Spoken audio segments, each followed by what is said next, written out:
ওনার যোগ্যতা অন্য জায়গায়।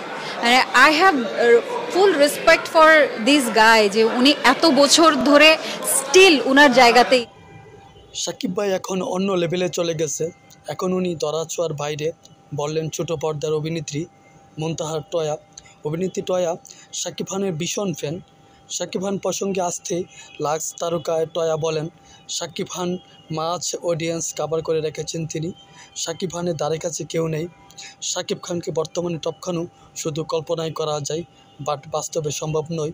এই অভিনেত্রী আরও বলেন, সাকিব খান আমাদের বাংলাদেশের শাহরুখ খান, তার বয়স হয়েছে বলে মনে হয় না, এখনও তিনি টকবকে তরুণ। সাকিব খানের ইন্ডাস্ট্রি হিট সিনেমা তুফান, উনি কিন্তু সাকিব খান এক সাকিব খানই হয়ে আছে।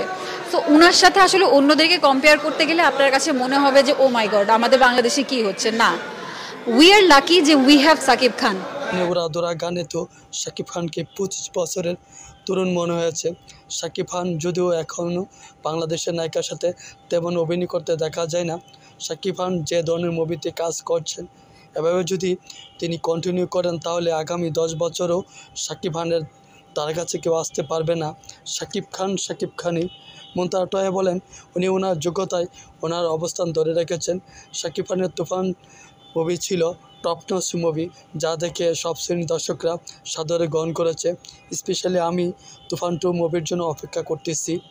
সাকিব খান আমাদের নতুন নতুন মুভি উপহার দেখ, এটা আমাদের প্রত্যাশা।